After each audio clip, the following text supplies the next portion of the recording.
Sejam bem-vindos ao podcast Fala Meu Doutor, um podcast de assuntos relevantes e pessoas interessantes. Eu sou Henrique Zackson, médico urologista, e tenho aqui ao meu lado, me ajudando a apresentar, Dr. Roberto, meu grande amigo. Boa noite, eu sou Roberto Robaldo, médico proctologista, e já quero deixar um recado para você. Por favor, aproveite agora, se inscreva nessa plataforma, deixe uma curtida, isso é muito importante e nos ajuda muito a crescer esse projeto. Essa plataforma, essa mídia vai entender que o assunto é relevante e vai entregar para mais pessoas. Por isso, nós contamos com você para que o Fala Meu Doutor cresça cada vez mais. E pessoal, hoje nós temos a honra de receber a doutora Mariana, uma colega dermatologista, para falarmos sobre um assunto super interessante, que é a tricologia. A doutora Mariana Scribel é médica dermatologista, tem mais de 10 anos de experiência na área, fez especializações ao redor do mundo, como Israel, Estados Unidos, Inglaterra, Suíça, e atua com foco principalmente na cirurgia dermatológica estética e na parte de tricologia. Seja bem-vinda, doutora Mariana. Muito obrigada. É um prazer estar aqui com vocês e participar desse novo projeto. Está sendo sensacional. Obrigado. Pessoal, gostaria de explicar um ponto importante para vocês, que eu e o doutor Henrique estamos aqui fazendo o seu papel de interlocutor de quem está do outro lado da tela. Por isso, em alguns momentos, faremos algumas perguntas que vocês gostariam de fazer. Tentamos fazer as perguntas que os pacientes têm, aquelas dúvidas que você aí em casa tem. Bom, para começar, doutora Mariana, seja muito bem-vinda novamente. E o que é a tricologia? Bom, primeiro eu vou começar explicando, então, essa palavra que, às vezes, no consultório, os pacientes vários me falam. Eu nem sabia que isso existia, nunca tinha ouvido falar nisso. E foi descobrindo no Google, descobrindo que existia essa especialidade.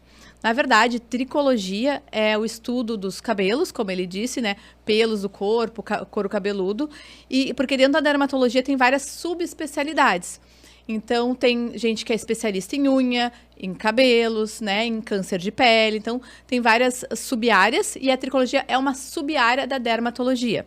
Então, eu, durante a residência, comecei a me focar mais nos estudos dessa área, que começou a crescer no Brasil não faz tantos anos assim, tá? Então, olha, por volta de 2010, um pouco antes de 2010, começou a crescer no Brasil. E para fazer formação não existia no Brasil nenhum lugar que se fazia. Então, eu fui descobrindo isso, fui me apaixonando, porque é uma especialidade que eu conseguia fazer tanto a parte clínica, como a parte cirúrgica, que é o transplante capilar, que daí já é uma coisa que todo mundo já conhece, mais antiga. E acabei tendo que sair do país para conseguir buscar mais conhecimento. Então, eu acabei me focando nessa área e trabalhei, fiz formação na Santa Casa de Porto Alegre, minha residência de dermato foi lá. E acabei sendo preceptora lá por alguns anos, depois que fiz essa especialidade de fazer ambulatório de cabelo com os residentes, que agora está muito mais difundido no Brasil. Tem muitas áreas, muitas residências que fazem especialização de tricologia, né, nessa área. Então, isso foi crescendo muito e os estudos foram crescendo muito, muita ciência envolvida. Então, foi sendo muita descoberta, doenças que não sabia que existia, hoje a gente sabe que existe. Então, é muito interessante e tem muita área muito ainda que a gente pode desbravar, porque como é nova, tem muitas perguntas, muitas interrogações ainda que a gente não tem resposta, mas que a gente está sendo bastante estudado agora no mundo todo, não só no Brasil, mas no mundo todo. Doutora Mariana, assim, os cabelos, né, não só os pelos, mas principalmente os cabelos, é uma preocupação tanto dos homens quanto das mulheres. Muito, então, deve ter consultas, né, tanto de homens quanto de mulheres em grande quantidade. A gente vai procurar abordar os dois temas, mas assim, nos conta... por que a gente vê mais calvos, né, pessoas com menos cabelo entre os homens? Por que essa diferença entre homens e mulheres? Na verdade, assim, olha, que existe calvície feminina e calvície masculina. Apesar de a gente chamar de calvície as duas, o padrão é diferente. Então, assim, nas mulheres, realmente, em homens tem bem mais, né? Então, homens mais idosos e tal, 70% dos homens vão ter algum grau de calvície. Umas mulheres, depois também dos 65, 70 anos, 40%, 50% também vão ter. Não é tão pouco assim quanto parece. Mas o que acontece? As pessoas não sabem o que elas têm. Às vezes a mulher tem calvície, ela nem sabe desse diagnóstico. Então, não é tão falado, a pessoa tem a doença e acaba não tratando por não saber que ela realmente existe. O padrão de calvície é diferente. Então, o homem tem as entradas, a coroa, que é o padrão que a gente costuma ver no dia a dia na sociedade. A mulher não tem esse padrão, a mulher é uma área difusa, então ela não costuma ter as entradas como o homem. Ela simplesmente vai ficando rala ao longo do tempo, ao longo dos anos, vai ficando o cabelo mais afinado e no topo da cabeça, predomina no topo da cabeça. Então aquela mulher que começa, tô ficando com o cabelo ralinho, começa a ficar com transparência, olha no espelho, vê que tá meio transparente, isso já pode ser sinal de uma calvície feminina. E por que o padrão é diferente? Na verdade, os receptores são diferentes no couro cabelo da mulher e do homem. A distribuição desses receptores são diferentes. Então, tem o hormônio que é dihidrotestosterona, que é esse hormônio que é o responsável pela calvície, tanto masculina como feminina. Porém, os receptores para esse hormônio, a distribuição no couro cabelo da mulher é diferente do couro cabelo do homem. Então, o padrão de calvície fica diferente, apesar de ser o mesmo hormônio. Mulher, por exemplo, tem uma enzima que fica que se chama aromatase, que protege a mulher a ter menos perda de cabelos que o homem. Então, a gente vê o homem careca, bem careca, sem um pelo na cabeça. Mulher, a gente não vê isso. É muito difícil a mulher sem nenhum fio na cabeça. Então, a calvície feminina não deixa a mulher completamente pelada, sem fio. Porém, vai deixando ela cada vez mais rala. E na sociedade que a gente vive, isso tem um impacto psicossocial muito grande. Então, uma mulher com cabelo ralo, transparente, isso impacta muito emocionalmente ela. Então, por isso que quando uma mulher começa a perder cabelo, isso realmente é algo que deixa ela desesperada, né? Então, ela quer muito tratar. Hoje eu vejo homens mais novos também com impacto grande, impacto psicossocial. Então, os guris lá de 20 e poucos anos, né, que já começam, ou até antes disso, começam com calvície, eles realmente têm vergonha, só usam boné, não querem tirar o boné. Então, eu vejo que tem realmente um impacto e por isso a importância do tratamento. Porque isso afeta a vida social da pessoa, né? Agora, os homens não querem mais ser carecas, né? E tem solução. Como é que a gente pode fazer para... Tem como prevenir?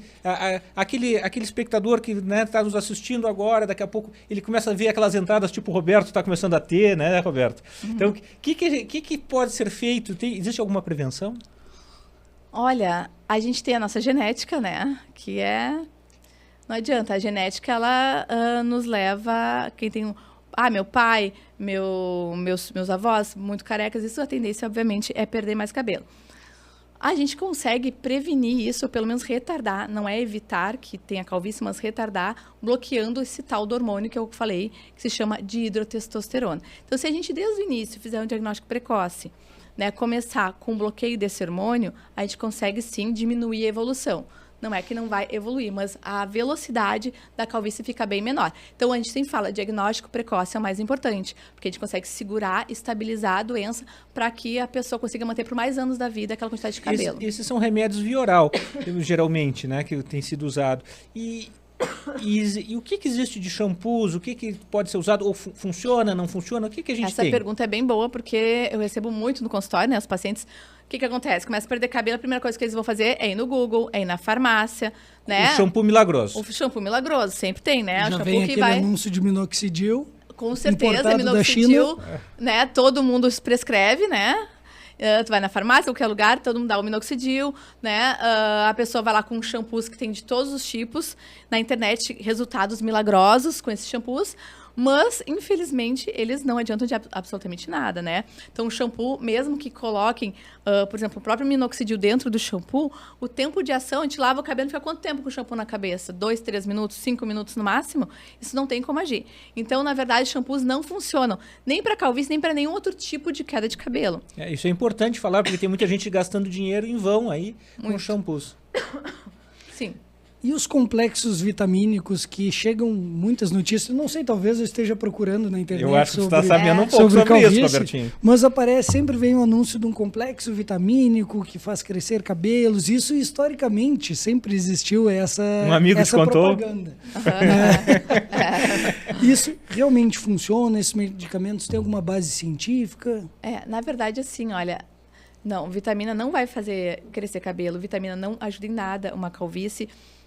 Mas, às vezes, para que se prescreve vitamina? Para melhorar a qualidade do fio. As vitaminas podem ajudar, como uma alimentação adequada ajuda, entendeu? Não necessariamente tem que tomar vitaminas. Mas, em relação a qualquer tipo de queda de cabelo, a gente está falando da calvície específica, mas existem muitos tipos de queda de cabelo. Não adianta em nada. Não vai evitar queda, não vai fazer crescer mais o cabelo, tá? Então, não é tratamento de calvície de jeito nenhum. Da mesma forma que a gente fala muito do minoxidil, né? Porque minoxidil é que nem água. Vamos lá, cai o cabelo, dá minoxidil. Porém, o minoxidil, na verdade, apesar de a gente prescrever para calvície, ele não é realmente um medicamento que vai segurar a evolução da doença. Então, existem assim, vários estudos que mostram pessoas que usaram os bloqueadores de hormônio e usaram o minoxidil, a evolução da calvície foi igual com o minoxidil, não houve nenhuma melhora. O minoxidil não ajudou. Ele engrossa fio. Cosmeticamente, a estética do cabelo parece melhor a curto prazo, mas a médio e longo prazo perde igual o cabelo. Então, o tratamento real da calvície é bloqueador de hormônio. Então, a gente precisa usar, que é a famosa finasterida, dutasterida, que são bem polêmicas, porque quando o paciente, um homem, né, vem consultar comigo, a primeira coisa que ele fala, eu não quero aquele remédio que deixa broxa. Então, eles saem correndo, entendeu? E isso acontece? Pois é, então é isso que a gente estava conversando. Esse é um remédio que eu receito bastante, né? A gente usa para o tratamento da hiperplasia prostática benigna também, né? Ele, né, o próprio fabricante diz que ele pode levar a uma piora, né, da libido em um percentual baixo, mas pode acontecer. Claro que os pacientes que a doutora Mariana usa normalmente são um pouco mais jovens e apresentam menos essa sintomatologia, provavelmente, né? Mas de qualquer forma, eu vou dizer para vocês, mesmo que a gente diga existe a possibilidade, não dá para dizer que não, está na bula, a gente sabe que sim. Claro que tem menos fatores de risco, para isso diminuir a chance, mas é difícil o paciente aceitar, sabe? Porque a mídia é tão grande, assim, vai na internet e se fala tanto sobre isso, que os pacientes, os homens, têm dificuldade de aceitar a tomar, mesmo que a gente diga que, pode... tua chance é baixa, tu é jovem, poucos fatores de risco, mas eles não aceitam. E como se utiliza esses medicamentos? É comprimido, injetável? Como é a forma? Na verdade, assim, olha, o tradicional, tá? Que tem mais estudos e tal, é oral. Então, o oral realmente é o que tem mais embasamento científico. Né? Alguns anos para cá, se faz injetável também. Por quê? Porque é uma tentativa de fazer apenas bloqueio local com menos efeitos colaterais, porque vai ter uma ação mais local, não ação sistêmica, que é o que realmente as pessoas, os homens principalmente, têm medo.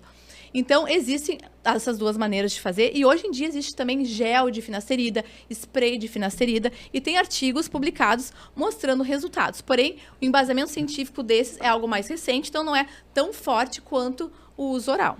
E se eu tiver um amigo...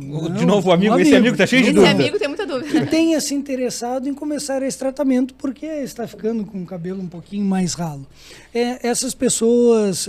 Brincadeiras à parte, essas pessoas podem começar o tratamento por conta própria, devem procurar um médico especialista, um clínico geral. Como funciona para quem está nos assistindo? Assim, sempre é melhor, obviamente, procurar um médico, né?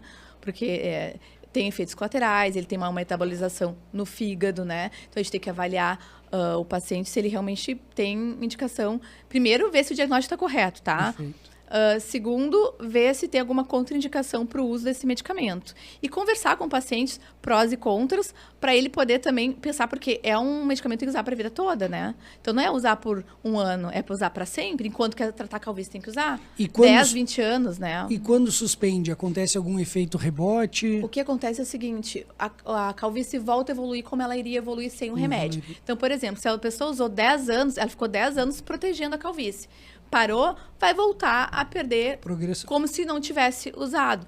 Mas segurou por 10 anos. Então, eu não digo que não valeu a pena. Valeu a pena por aqueles 10 anos. Empurrou com a barriga por alguns anos a perda capilar, mas depois se volta. A velocidade de evolução da doença continua como se nunca tivesse tomado. Uma outra dúvida que é comum entre os pacientes, a temperatura da água do banho. Isso faz diferença para o couro cabeludo? Como é que deve ser? Pois é, isso é bem interessante. Para calvície em si, não, tá? Mas a gente sabe que pode ressecar couro cabeludo, né? Pode dar descamação, da tal da dermatite seborreica, que é a caspa, tá? Então, a pessoa, é muito comum no inverno a pessoa reclamar que tem mais descamação, mais caspa. E, às vezes, a questão do banho quente, banho demorado, pode realmente estar contribuindo para isso. Mas para queda de cabelo em si, calvície e tal, não. E não tem correlação nenhuma entre a dermatite seborreica, a caspa e a calvície? Não. Então, não. Então, assim, a pessoa pode estar cheia de descamação no couro cabeludo, que a calvície não vai piorar nem melhorar, não faz uma diferença. Porém, existem outras doenças que fazem cair cabelo, que se a pessoa tem uma inflamação muito grande no couro cabeludo, pode ter queda de cabelo, mas isso não se chama calvície. Tá. Outra dúvida. Né, aquelas pessoas que usam muito boné, muito chapéu, isso faz diferença para o couro cabeludo, para a evolução da calvície? Para a calvície em si, não. É muito comum, esse é um mito que a gente estava falando, né? Ah, eu sou muito calvo porque eu uso muito boné, né? Não, com certeza não influencia na calvície, não piora a calvície, tá bom? Então, a calvície é uma questão genética e hormonal. Não é nada externo que a gente coloca aqui que vai fazer piorar. O que pode fazer piorar? Pessoas que tomam anabolizantes, por exemplo, né? Uhum. Então, isso a gente vê bastante no consultório. Vê pacientes também que tomam anabolizante, piora da calvície e quer vir tratar calvície, o que fica difícil e complicado. Claro. Um outro mito que se tem é associar calvície com masculinidade, até por causa das taxas de testosterona. Então se tem aquela imagem do homem forte, peludo, mas calvo. Isso se reflete no dia a dia? Existe essa associação? É só mito? Como funciona? Olha, é só mito, na verdade, tá? Assim, olha, na verdade, por exemplo, qual a diferença de um paciente bem calvo de um que não é tão calvo? O bem calvo tem mais testosterona? Não é. Na verdade, ele tem mais receptores para testosterona. Então, é como se o couro cabeludo dele fosse mais sensível ao hormônio. Mas o nível hormonal é igual. Então, não faz diferença se a pessoa é muito calva ou pouco calva, ela tem mais ou menos hormônio. E tem diferença se a história familiar ela é materna ou paterna? Né? Isso faz diferença no meu risco de ser careca? Isso é uma pergunta também muito comum. Porque antigamente se dizia que era da mãe. Hoje não, a gente sabe que, na verdade, são vários genes e é do pai e da mãe, é de todos os lados. Então, não. A gente sempre pergunta se tem história familiar do pai, os avós, de ambos os lados, para saber como é que é a história familiar do paciente. Doutora Mariana, existe algum exame, né, do cabelo, do pelo, que se faça, que possa nos ajudar nos tratamentos? Existe, e é bem, bem importante isso. Porque, assim, olha, tem muitas doenças que fazem perder cabelo. E muitas vezes elas estão associadas. Então, calvície é uma coisa muito comum. Mas o paciente vem, é uma calvície, mas se a gente olhar bem, às vezes não é só uma calvície. Tem outras doenças juntos. Então, é muito importante avaliar direito. Então, na dermatologia, a gente tem um aparelho que é o dermatoscópio, que é como se fosse uma lupa, que a gente consegue olhar. Não serve só para cabelo, serve para outras doenças da pele, mas a gente olha o couro cabeludo e consegue ver com detalhes alterações em volta do fio, da pele do couro cabeludo, a espessura do fio, a quantidade de fios que sai por cada hóstia, cada buraquinho. Então, a gente consegue avaliar isso e ver se a pessoa tem realmente uma calvície. É um exame que ajuda no diagnóstico. Se tem uma calvície, tem alguma outra doença. Então, é muito importante para que não haja erro diagnóstico, para que a gente consiga tratar direitinho o paciente. Doutora Mariana, o Laboratório Roger Pérez pergunta: quais são os fatores de risco, além do histórico genético, para desenvolver a calvície? Olha, o principal é genético, é o fator de risco. Mas a questão de exposição a hormônios, como eu estava falando, a pessoa ingerir testosterona seria realmente algo que iria piorar a evolução da doença, independentemente da genética. Mas uma coisa que pode piorar a evolução também é uma pessoa que começa a tratar mais tarde. Sim. Então, se a gente consegue tratar antes, a gente tem um melhor prognóstico. Se a gente começa a tratar mais tarde, é mais difícil salvar os cabelinhos e acaba tendo que ir para uma cirurgia. O que acontece se passar o tempo? O que acontece com o folículo piloso? Explica para o nosso telespectador. Então, assim, o que é calvície, né? A gente sabe a calvície fica careca. Mas como assim fica careca? Na verdade, a calvície é um processo de afinamento dos fios. Então, um fiozinho, se a gente olhar o meu cabelo, eu não tenho calvície. Eles são grossos iguais, assim. Todos os fios são iguais. Com a calvície, alguns fios vão afinando. Então, a gente começa a ver que tem uma variação da espessura do fio. Vai afinando por causa do hormônio da genética. Até que chega uma hora que ele simplesmente não nasce mais. O fio, ele cresce, cai. Cada troca de ciclo é um afinamento para quem tem calvície. Então, ele vai trocando o ciclo, vai afinando e até que daqui a pouco simplesmente ele não existe mais. Então, acaba a raiz do fio. Então, nessa fase, não adianta eu querer dar remédio, fazer o que eu quiser, que não vem mais fio nenhum. Então, aquele homem mais careca, eu posso fazer todo o tratamento clínico, mas não vai ter uma resposta tão boa, porque já foi o fio. Daí que a gente começa a falar da cirurgia, do transplante capilar. E como funciona? Agora eu me interessei. Por exemplo, uma pessoa que tem entradas, tá? Estou servindo de cobaia nesse Vamos ter um podcast. modelo agora, tá bom? Explicar nesse modelo essas entradas que ele tem, que é um padrão de calvície. Vê que não tem nenhum fiozinho nessas entradas, né? Então, essas entradas não adianta tu querer passar minoxidil, tu querer botar finasterida, nas entradas aqui não vai voltar o cabelinho. Então, aí a gente começa a pensar na cirurgia. Como é que funciona a cirurgia? Na verdade, hoje em dia, a principal técnica que se faz é a técnica fio a fio, que quem é interessado nisso já deve ouve falar bem, principalmente na internet, que tem bastante. A gente tira fio por fio. Na área doadora, que é essa área de trás, a gente tem que raspar o cabelo. Então, por exemplo, se tu quisesse fazer uma cirurgia, teria que raspar teu cabelo, máquina zero. E daí a gente tem que tirar aqui na parte de trás. A gente tem máquinas específicas para isso, é uma equipe. Então, por exemplo, não é eu que faço cirurgia sozinha, são várias pessoas juntas, porque é uma cirurgia muito artesanal, difícil, manualmente difícil e que leva muitas horas. É fio a fio? É fio a fio, tá? Na verdade, eu falo fio a fio, que é uma maneira mais popular, mas o certo seria falar cada unidade folicular. Cada unidade folicular pode ter de 1, 2, 3 até 4 fios, tá? Mas a gente tira a unidade folicular igualzinho do nosso cabelo original, tira tudo direitinho aqui atrás, tira assim, ó, milhares e milhares e milhares. Você fica horas deitado de bruços para poder tirar esses fiozinhos.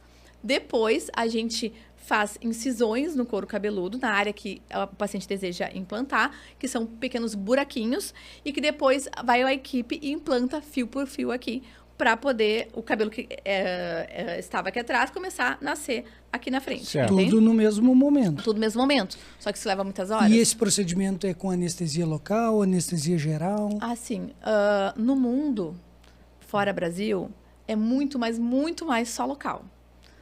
No Brasil, se faz bastante anestesia, sedação também, tá? Com um anestesista. Mas, de qualquer forma, no Brasil, mesmo assim, a maior parte ainda é local. Mas no Brasil ainda se faz bastante com anestesia. Dá pra fazer das duas formas, na verdade, tá? É um procedimento feito no hospital, dá para ser feito numa clínica? Se for com anestesista, é um procedimento ambulatorial. Pode ser tranquilamente feito numa clínica. Se for colocar o anestesista junto, claro, daí teria que ser uma clínica com um nível com suporte adequado para isso, né? Sendo ambulatorial, entendemos que não precisa ficar internado. Não. E como eu sai assim, ó. A pessoa sai com um boné na cabeça e vai embora. E como é esse pós-operatório? É comum, né? Daqui a pouco... Meu amigo tá curioso. Tá preocupado também, mas de vez em quando a gente tem alguns amigos que se operam, né, e a cabeça fica demasiada, né? Fica a testa demasiada, tudo inchado, né? Porque na verdade o que acontece? A gente coloca, a gente faz anestesia local, que é um volume, depois a gente faz tumescência, que é um tipo de anestesia que tem que injetar mais volumezinho, porque sangra muito o couro cabeludo. Então, a gente tem que injetar esse volume para tentar diminuir o sangramento e conseguir fazer a cirurgia, né? Claro. Então, esse inchaço é volume, na verdade. Em média, quantas unidades são transplantadas, mais ou menos? Tudo depende da área doadora de cada paciente. Tem paciente que consegue transplantar muitos, outros nem tanto, porque a área doadora não é tão boa. Mas, assim, a gente chama de unidades foliculares. Vamos dizer, 2.500, 3.000 fios é uma média, tá? Mas isso... 2.500, 3.000 unidades foliculares, que significa 6.000, 9.000 fios, mais ou menos. Então, tá? Para cada uma dessas unidades é um mini procedimento que é realizado. Exatamente, tem que botar um por um ali, tá? Então são milhares. E é retirado, esse folículo, ele é colocado em algum meio? Sim. Como é que funciona isso? Nos explica. Uhum. Na maioria das vezes é soro fisiológico, só que tem que ser gelado, tem que sempre manter bem fresco, tá? Existem alguns lugares no mundo que no Brasil não é permitido, mas que tiram sangue da própria pessoa, tiram plasma da pessoa e deixam no plasma, mas é fora do país, aqui não é assim que funciona. Aqui a gente coloca no soro e fica em placas de Petri, aquelas plaquinhas de vidro, e fica com gelo embaixo para manter a temperatura bem baixa para o folículo sobreviver. Para dar tempo ele não transplantar. Para dar tempo, porque também a cirurgia não pode durar tantas horas, senão o fio tu coloca, ele não cresce mais, né? Então tem que cuidar disso. E para fazer esse procedimento, tem algum preparo desse couro cabeludo, da área doadora, área receptora? Na verdade, assim, o preparo é o tratamento clínico. Também. Eu acho muito importante o paciente primeiro tratar clinicamente, porque o tratamento, a estabilização da doença é o tratamento clínico. É a finasterida, dutasterida, é o minoxidil. E também o minoxidil vai conseguir engrossar o fio, vai melhorar a área doadora. Então, quando o paciente faz isso, a gente consegue melhorar a calvície e a gente consegue até transplantar uma área menor. Então, é muito, muito melhor um paciente que já vem tratando do que um paciente que quer operar sem nenhum tratamento prévio. E ele vai ter que manter essas medicações no pós-operatório? Todos perguntam isso. Sim, porque a calvície não é algo estático, é algo dinâmico. A gente não vai parar. O fio transplantado, isso é muito importante. O fio transplantado nunca mais cai. Então, o que eu coloquei aqui não vai cair nunca mais. Porém, o resto dos fios do couro cabeludo do paciente vai continuar evoluindo com a perda da calvície, que a genética dele está encaminhado para isso. Então, não é para parar o tratamento. Então, vai transplantar e vai ter que manter o tratamento. E esses pelos que são transplantados, eles caem também, né? Exatamente. E como é que acontece isso? Quanto tempo depois? Como é que é isso? Então, assim, no primeiro a gente implanta, no final do primeiro mês começa a cair os fiozinhos que foram implantados. Eles caem sozinhos. Todo mundo se apavora, porque tava cheio de cabelo e de repente fica pelado. Já tava feliz que tinha... Ai, meu Deus, e agora vai nascer? Já tava bastante cabelo. Meu Deus. Bom, daí, depois de 3 meses, começa a nascer tudo de novo. E vai nascendo gradativamente. E o resultado final é 12 meses. Sim, é um Então, ano após é um o ano. procedimento. E é cirurgia. comum precisar mais de um procedimento? Um procedimento não ser o suficiente? Na verdade, sim, isso acontece, porque se o paciente tem uma calvície muito extensa, Não dá tempo de fazer tudo? um tempo cirúrgico é pouco. Como eu disse, se ficar muitas e muitas e muitas horas sem parar, além de ser muito cansativo, tanto o paciente como para a equipe, o fio pode não sobreviver, ficar muitas horas fora do organismo. Claro. Então, daí depende de cada médico. Tem médicos que fazem 2 cirurgias seguidas, uma da outra, por exemplo, sábado e domingo, tá? Pode operar na sequência, assim. Ou tu pode primeiro fazer uma, depois de um ano fazer a outra. Isso tem que ver com o paciente. Mas se o paciente realmente é muito calvo, às vezes precisa fazer 2 tempos cirúrgicos. Esse tratamento, né? Ele é muito caro. Esse tratamento existe só na rede privada? Existe algum local público no Rio Grande do Sul que faça? Não. Na verdade, sim, ele é só privado. O que eu costumava fazer com os residentes é a gente pegava alguns pacientes como modelo na residência e operava os pacientes mais para ensinar os residentes. Então, a gente tinha essa questão assim educacional, mas um paciente do SUS não conseguiria um transplante capilar, né? Só sim. casos muito, muito selecionados que a gente tem interesse em operar. Nós estamos falando muito mais da parte estética e do transplante do cabelo em couro cabeludo. Mas hoje em dia a tecnologia evoluiu e acaba se repondo pelos em outras partes do corpo, né? Até para corrigir deformidades, pessoas com o tempo vão perdendo sobrancelha, perdendo barba. Como está a realidade para essas outras áreas do corpo? Isso é muito legal que tu está falando, porque, por exemplo, eu posso pegar pelos do corpo e botar na cabeça. Por exemplo, paciente que tem pouca área da dor, eu posso trazer para cá pelos do peito, da barba, transformar na cabeça. Da mesma forma que eu posso fazer sobrancelha. E agora está bem alta a questão de transplante de sobrancelhas, que a gente tira fiozinhos da região aqui de trás, são bem fininhos, que imitam o fiozinho da sobrancelha, e a gente consegue recolocar esses fiozinhos. Vocês podem saber, né? Muitas mulheres tatuam a sobrancelha, porque ficam com falhas, muitos anos tirando a sobrancelha, fica irregular e acabam tatuando. Então, é uma maneira da gente repor o fio de verdade, sem precisar da tatuagem na sobrancelha. Barba também, falha de barba, dá pra fazer. Mas, de qualquer forma, qualquer lugar do corpo, vocês podem imaginar, dá pra fazer. Mas, de qualquer forma, é muito importante avaliar, por exemplo, por que a mulher ou o homem está perdendo sobrancelha e por que está perdendo a barba. Porque tem doenças que pegam essas regiões. E é muito importante porque se eu transplantar uma sobrancelha que tem uma doença, na verdade, ali, não vai adiantar nada a cirurgia. Vai cair cabelo. Da mesma forma, o couro cabeludo. Se eu transplantar achando que é só uma calvície e tem outra doença por trás, vai cair todo o fio transplantado, não vai crescer. Então, é muito importante o diagnóstico correto. E falando sobre tratamentos estéticos, hoje em dia nós temos diversos procedimentos para alisamento de cabelo, para implante de cílios, para pigmentação de cílios. Outro dia eu vi um que parece como se fosse uma chapinha nos cílios que se faz e se usa muito produto químico. Isso influencia em casos de alopécia, de perda de pelos? Sem dúvida, sem dúvida. Bom, existe a alopécia de tração, por exemplo, aquelas, principalmente mulheres com cabelo afro que costumam alisar muito ou prender muito, começam a perder os fios aqui, a testa acaba indo para cima e fica com a testa longa. Tem a ver com a questão de alisamentos, fora que destrói a haste do fio, né, resseca, quebra e pode desencadear doenças também. Tem algumas doenças que a gente sabe que ocorre uma perda definitiva dos fios que é desencadeada por produtos químicos. Por produtos químicos. Perfeito. Mas deve ter uma outra consulta que deve ser comum também. A pessoa chega lá achando que está perdendo cabelo e às vezes é a queda natural dos cabelos. Ocorre essa renovação, né, de tempos em tempos. Como é que a gente sabe se está ok, se não está ok? Tem alguma medida? É bem interessante o que tu está falando, porque isso é extremamente comum, tá? O nome disso se chama eflúvio telógeno. Então, eflúvio telógeno é uma troca exagerada dos cabelos, tá? Que pode ocorrer por diversos motivos. Época do ano, estresse, problemas hormonais, cirurgias, etc. E daí, como é que eu sei que aquilo tá normal ou não tá normal? A gente examina o couro cabeludo do paciente, a gente vê realmente a quantidade de perda que ele tem, existem exames para fazer.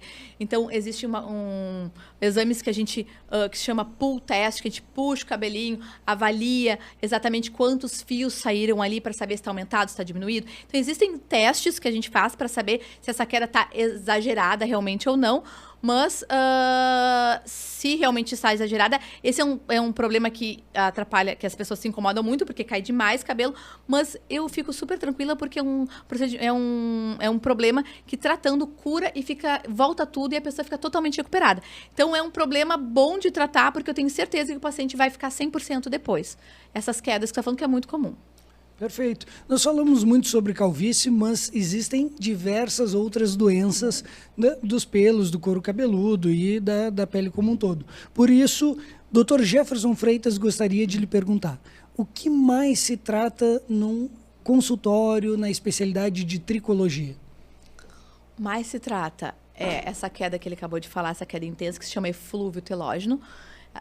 Covid, na época do Covid. Ai, meu cabelo cai muito depois do Covid, como era comum. Esse é o eflúvio telógeno.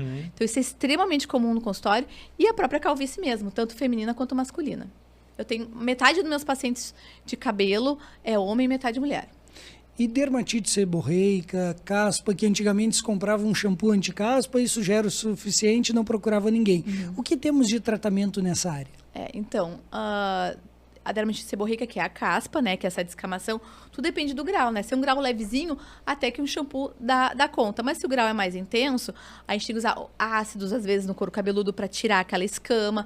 A gente usa corticoide, que tira escama. E a gente tem que diferenciar também com a psoríase de couro cabeludo, né? Então, existe uma palavra que é seborríase. O que é isso? É quando o paciente está no meio do caminho, né? Será que isso é uma caspa ou será que já é uma caspa tão intensa que já é uma psoríase? Então, se chama seborríase, isso aí. Mas a gente trata tanto com tratamento local até oral, às vezes, para conseguir segurar essa descamação intensa. Perfeito. Tem um outro tipo de perda de pelos que é a alopecia areata, que está muito associado com estresse. Como funciona? Nos conte mais sobre essa doença. Bom, a alopecia areata é uma doença... O que é isso? Então... o mais comum, é que eles caem umas rodelinhas da cabeça, tá? Então, eu tava tudo bem, minha mãe olhou e viu que tinha uma rodela sem cabelo aqui no meu couro cabeludo. O mais comum realmente é a alopecia areata, que é uma doença autoimune, ou seja, o próprio organismo da pessoa, por algum motivo, vai lá e ataca os fiozinhos e faz aqueles fiozinhos caírem. Isso, o estresse, ele pode ser o gatilho para isso. Então, a pessoa tem uma genética, tem já tendência a ter alopecia areata, mas tá lá, a genética, nunca tive na vida, mas um belo dia, eu muito estressada, acabou caindo os cabelinhos. Então, isso seria um gatilho. E daí, a gente tem que tratar, se a alopecia areata é bem localizada, pequenininha, barbada, tratamos e volta tudo. Agora, se a alopecia areata começa a ter vários focos, começa a perder muito, a pessoa pode ficar totalmente careca, perder pelos do corpo todo, é muito desafiador. Só que o interessante é que os estudos estão muito em cima dessa doença. Hoje nós temos medicamentos que se chama inibidor da JAK, que é os mais tops, vamos dizer assim, e que estão entrando já no Brasil, que já temos à disposição para tratar esse tipo de doença que antigamente a gente não tinha muito o que fazer e hoje tem resultados espetaculares com esse medicamento novo. Excelente. Se fala muito sobre a perda da funcionalidade dos pelos ao longo da evolução da humanidade. O que é verdade nisso que se comenta? Pois é, eu acho assim, na sociedade que a gente vive hoje, é basicamente estético, né? Claro. Então, para que servem nossos pelos? Para aquecer, os animais, né? Para aquecer, os bichos e tudo mais. Agora, pra gente, hoje em dia, é basicamente estético, né? Doutora Mariana, nos fala um pouco sobre alopecia fibrosante frontal. O que é isto? Bom, essa doença apesar do nome ser difícil, ela é uma epidemia. Gente, é cada vez mais e mais pessoas no Brasil e no mundo com essa doença. E o que é isso? Ela foi descoberta em 1994, então é muito recente, na Austrália, e depois se espalhou pelo mundo todo. É uma doença que a gente não sabe o porquê, por que isso está acontecendo, porque antigamente não existia e de repente deu um boom no mundo todo. Mas que começa, é uma inflamação, que começa a comer os pelinhos. Primeiro começa na sobrancelha, a pessoa vai ver a sobrancelha ficando rala. Daí todo mundo diz, isso é só da idade, porque a sobrancelha tá rala da idade, não é nada. Daí daqui a pouco começa a ver, a testa começa a ficar um pouquinho maior, mas sua testa tá grande, então começa a botar o cabelinho pro lado para dar uma disfarçada, e a testa vai ficando grande. E daí daqui a pouco, mas isso é da idade. Vai no cabeleireiro, muitas vezes é o cabeleireiro que encaminha, gente. É ele que se dá conta disso. E daí começa a pessoa vem no consultório para avaliar e eu começo a ver que a testa está ficando cada vez maior. Essa doença, ela comete os fiozinhos que se chama velos, que são os fiozinhos bem fininhos que a gente tem aqui na frente, vai comendo eles e de forma definitiva. Então, a perda é para sempre. A partir do momento que caiu o cabelinho, não volta mais. A pessoa não sente nada, é algo insidioso que vai ao longo do tempo. E também pode dar alteração de pele. Então, a pele fica rugosa, alguma textura diferente. Mas a pessoa acaba sempre atribuindo que é da idade, porque acontece 95% são mulheres, na maioria das vezes pós-menopausa. Mas eu tenho pacientes de 20 anos que têm isso, eu tenho homens que têm isso. E que o problema é que tem pacientes que nunca trataram, que foi passando, porque sempre achava que não era nada, e quando vê, tá aqui o cabelo. A pessoa tem que usar perucas, porque não tem mais como, não tem o que fazer para voltar. Nem cirurgia consegue fazer recuperar isso. Então, essa doença, hoje, a gente não sabe a causa dela, se acha que é por causa dos cosméticos, protetor solar, inclusive, que as mulheres costumam usar muitos cremes, e acaba pegando nessa região e pode desencadear esse processo inflamatório que vai comendo os cabelinhos. Então, hoje em dia, a gente orienta até que elas evitem passar pelo menos um dedinho dos produtos para não encostar aqui nessa margem do cabelo. E é muito importante, começou a ver que perdeu um pouquinho de sobrancelha, que é onde começa a doença, e logo procurar, porque a gente tem tratamento para não deixar a doença evoluir. Qual é o tratamento que vocês usam? São medicamentos que têm ação anti-inflamatória. A famosa hidroxicloroquina, que se usa para outras doenças reumatológicas. Doxiciclina, que é um antibiótico, mas que tem ação anti-inflamatória. Até o metotrexato também se usa. Então, são medicamentos para tentar tirar essa inflamação. E corticoides, sem dúvida, local, injetável. A gente injeta o corticoide aqui para conseguir tirar essa inflamação para parar de perder o cabelo. Certo. É um assunto inovador E assim, no consultório, todo dia eu pego o paciente, e muitas vezes o paciente vem por outros motivos, e vem consultar, eu olho, bato o olho, tá com a testa grande. Tá com perda de sobrancelhas. Então, elas não percebem, mas está cada vez mais sendo uma conscientização, e até a Sociedade Brasileira de Dermatologia está tentando divulgar a doença, porque se as pessoas elas conhecem essa doença, elas vão saber identificar precocemente, a gente consegue ajudar os pacientes. E o diagnóstico é clínico? Tem algum exame específico? Clinicamente consegue dar o diagnóstico, mas a gente costuma sempre fazer uma biópsia de couro cabeludo, porque a gente consegue ver o grau de inflamação também que tem ali. Então, tem vários critérios, assim, para saber o grau da doença. E também ajuda a afirmar o diagnóstico também, quando sem dúvida, a biópsia, sem dúvida, é super importante. Doutora Mariana, tem uma dúvida que muitos homens e mulheres têm, né? Quando vão usar qualquer produto, seja cosmético, seja um shampoo, existe algum controle no Brasil? Existe alguns produtos que sejam indicados pela Sociedade Brasileira de Dermatologia? Tem alguma coisa que a pessoa possa usar como guia? Quais produtos são seguros para usar? É sempre importante ter no produto dermatologicamente testado, porque eles realmente fazem testes para ver se não dá alergias e tudo mais, né? Daí tudo depende também da pele da pessoa, né? Se é uma pessoa com pele mais sensível, o ideal é sempre produtos que não tem muito cheiro, né? Porque senão muita fragrância pode também irritar a pele. Então, normalmente, na parte da dermatologia, essas linhas, elas sempre seguem essas características para que o produto seja bem tolerado pelas pessoas, tá? Mas para não dar alergia, nem problema de pele. Excelente. Um outro crescimento que tem na nossa sociedade é dos quadros de ansiedade. E alguns deles vêm com alguns rituais de arrancar cabelos, ingerir cabelos. No pronto-socorro, já se tem o histórico de eventualmente operar pessoas com obstrução por bolas de cabelo, de pelos que foram deglutidos, foram ingeridos. Como funciona isso? Como tratar essas pessoas? Não é fácil, né? Então, muitas vezes o paciente chega no consultório falando, eu quero fazer crescer meu cabelo com falha aqui. A gente vai olhar e realmente parece um buraco sem cabelo. E o paciente não diz isso. Ele não diz assim, eu estou arrancando meu cabelo, o que eu faço? Não é assim. Eles normalmente não falam. Às vezes eles nem se dão conta, é ansiedade, eles ficam puxando o cabelo, nem prestam atenção que estão realmente puxando. Só que, por isso que o exame é muito importante. Aquele aparelhinho que eu falei, que é o dermatoscópio, que é tipo uma lupa, a gente olha e esses fiozinhos puxados têm características que não tem como confundir eles quando a gente olha com esse aparelho. Então, é tiro e queda. Eu olho essa falhazinha. O que será? Vou pegar o aparelho, dou uma olhadinha, já vejo as características e daí eu tenho certeza que é essa doença chamada tricotilomania, que é a mania de ficar puxando e arrebentando os cabelos, que realmente tem a ver com a ansiedade. E o tratamento tem que tratar a ansiedade, obviamente, porque não adianta eu querer botar todo o tratamento aqui para fazer crescer cabelo e a pessoa ansiosa continuar sendo ansiosa porque ela vai voltar a puxar o cabelo. Então, a gente acaba encaminhando para um psiquiatra, psicólogo para ajudar e fazemos tratamentos locais para tentar ajudar a crescer. Mas o cabelo, se a pessoa parar de puxar o cabelo todo, volta ao normal. Outra situação, são muitas pessoas pós-bariátrica hoje em dia. E geralmente se nota que o cabelo fica um pouquinho mais fino ou que perde um pouco de pelos. Isso se deve ao quê? Bem interessante isso, muito. Na verdade, assim, é muito comum também os pacientes pós-bariátrica aparecerem no meu consultório com queda livre do cabelo, né? Porque a questão do próprio estresse cirúrgico, né? Toda a questão também, a questão de alimentar, as vitaminas, etc., influenciam, né, no ciclo do cabelo e faz cair muito o cabelo.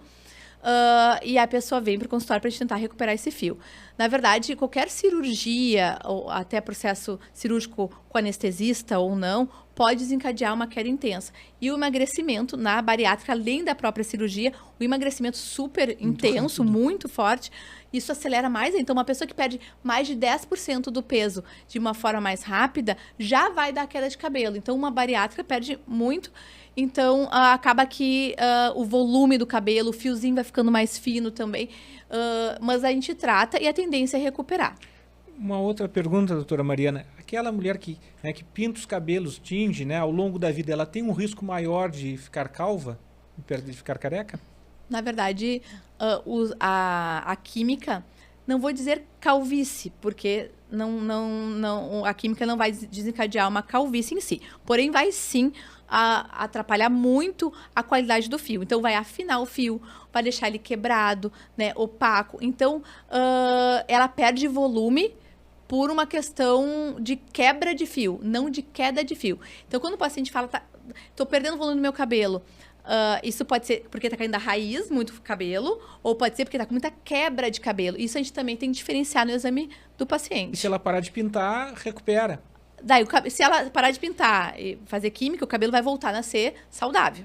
É ela que está interferindo com aquela haste. E tem um outro mito, né? Que a mulher diz, depois que eu passei a pintar o cabelo, quando eu parei de pintar, o cabelo nunca mais voltou para a cor dele. Isso é fato ou é mito? O cabelo que ela pintou realmente... Sim, mas o que vai nascer? Mas o que vai nascer de acordo com a natureza dela, tá? Claro. Então, por exemplo, se ela já é mais velha, o cabelo já tá começando a ser branco e tudo mais, vai nascer daquele jeito. Não é porque ela pintou muito que agora lá dentro, na raiz, vai começar a ser fabricado um fio diferente, entende? E falando sobre cuidados com cabelos, uma dúvida que surge com muita frequência: os meus cabelos são oleosos, são secos, com que frequência eu devo lavar? Pode lavar o cabelo todo dia? Como funciona? Isso é muito interessante, porque é uma pergunta muito comum no consultório. Na verdade, todo mundo fala assim, lavar cabelo todos os dias faz mal pro fio. Na verdade, não. Se o cabelo, tudo depende do tipo de cabelo. Se o cabelo tem raiz oleosa, tem que lavar todos os dias, então o cabelo fica imundo. Isso aumenta a dermatite seborreica, aumenta fungos no couro cabeludo. Então tem que lavar. Agora, se o cabelo é bem ressecado, não lava todos os dias, porque se lavar todos os dias fica mais ressecado ainda, vai ficar feio o cabelo. Então, na verdade, tudo depende do tipo de cabelo e também dos hábitos da pessoa. Aí eu faço muito exercício físico, eu suo muito, como é que não vai lavar o cabelo? Claro. Entende? Só que daí a gente orienta o tipo de produto que lava. Por exemplo, meu cabelo tem raiz oleosa e o comprimento é seco. Se eu lavar todos os dias, a raiz vai ficar boa, mas o meu comprimento vai ficar mais ressecado. Então, o que a gente faz? A gente orienta o paciente a entrar no banho, botar uma máscara capilar primeiro, depois lavar o cabelo com shampoo anti-oleosidade, enxaguar. Por quê? Porque a gente vai acabar hidratando mais a área seca e tirando a gordura com shampoo anti-oleosidade na raiz. Então, a gente tem que ficar com esse equilíbrio, né? De acordo com as características do fio de cada pessoa. E pode dormir de cabelo molhado, deve secar? Não pode dormir de cabelo molhado, porque isso pode aumentar fungos, dermatite seborreica também. Então, o certo seria secar o cabelo, pelo menos a raiz, para dormir com ele sequinho. E as mulheres querem saber muito, também é comum, chapinha faz mal? Nossa, chapinha é o quê? Quantos graus tem aquela chapinha, né? Mais de 200 graus, que cola no fio, né, para deixar bem esticadinho. Fica lindo, brilhoso na hora que faz. Mas depois o que vai acontecer? Ficar opaco, quebradiço, deixar o cabelo todo ressecado. Então, eu sempre, obviamente, falo para tentar evitar o máximo possível, né? E acontece muitos problemas assim no dia a dia do consultório? Muito. E é difícil, porque a pessoa, ela, por exemplo, tem o cabelo crespo e ela passou a vida alisando. Agora chega aqui a doutora e diz, agora tu para porque faz mal. É difícil, entende? Porque a pessoa se enxerga daquela forma. Ela se olha no espelho, ela não se vê mais com outro tipo de cabelo. Então, é um processo de transição capilar que a gente tem que trabalhar muito com o paciente, né? A qualidade do fio, o tratamento que ele vai fazer, às vezes até com terapias, para a pessoa conseguir fazer essa mudança que acaba impactando muito a imagem dela. Nós acabamos conversando sobre diversas doenças envolvendo os cabelos, mas tem um lado bom, que é melhorar a vida dessas pessoas através dos tratamentos. Por isso, a Marco Investimentos gostaria de saber um caso de sucesso, um caso de mudança na vida dos pacientes que a senhora presenciou. Nossa, foram muitos, todo dia. Na verdade, assim, principalmente mulheres com queda de cabelo muito intensa, que chegam desesperadas, que elas têm certeza, eu vou ficar careca, eu não aguento mais perder cabelo. A gente consegue tratar, recuperar todos os fios, fazer o volume voltar. Aquilo assim, olha, faz elas ficarem emocionadas, porque a autoestima vai lá pra cima. Elas falam o tempo todo, olha, cabelo é autoestima, não é futilidade. Ai, daí o cabelo parece que é fútil, mas não é, porque isso impacta muito dentro da pessoa. Então, quando a gente cuida do cabelo, a gente se sente mais bonita, isso aumenta a autoestima e faz elas terem um desempenho na vida delas ainda melhor, né? Excelente, Henrique. Muito bom. Sabe que esse podcast está mudando minha vida. Agora eu já vou conversar com a Mariana, quem sabe a gente faz uma permuta, o que tu acha? Projeto do Tás preocupado? 2025, uma nova, se eu aparecer aqui de cabeça Bem raspada, cabeludo. O Henrique tá tranquilo por enquanto. Ó. Eu não vou precisar. Mariana, nós gostaríamos de agradecer a sua presença. Quando temos especialistas na área, a conversa flui de uma forma muito fácil. Eu sei que quem está nos assistindo teria diversas perguntas, por isso eu gostaria que você colocasse algum canal de comunicação para trocar informações, ou quem ficou interessado em consultar com a doutora Mariana, como pode lhe encontrar? Bom, então pode entrar em contato pelo WhatsApp da clínica com as meninas que estão no atendimento, que é 53984426869, ou até através do Instagram, que é @doutora Mariana Scribel, que lá também as gurias entram e respondem, ajudam todo mundo. E pode saber mais informações também. E, por favor, deixe uma mensagem de esperança para quem está sofrendo com a perda dos cabelos. Olha, tem tratamento para tudo. Então, assim, ó, desde que seja precoce, começou a perder, já procura ajuda que a gente vai tratar e vai melhorar. Não tem doença, não tem problema que a gente não resolva se o diagnóstico for precoce. Excelente. E a gente consegue ajudar a autoestima de todo mundo. Ninguém vai ficar triste, careca. Vai ficar todo mundo feliz com a autoestima alta, que é isso que a gente busca no consultório. Coisa boa. Bem, pessoal, por hoje era isso. Tivemos mais um podcast brilhante com a doutora Mariana, que veio aqui, nos explicou sobre tricologia. A doutora Mariana foi fantástica hoje. Nos sigam principalmente no YouTube, nos sigam no Instagram. Estaremos em todas as mídias sociais. Pessoal, é um prazer estar com você sempre. Roberto. Muito obrigado e aguardem que em 2025 eu chegarei aqui cabeludão, hein, Mariana? É isso aí, vamos lá. Abraço. Tchau, tchau. Tchau.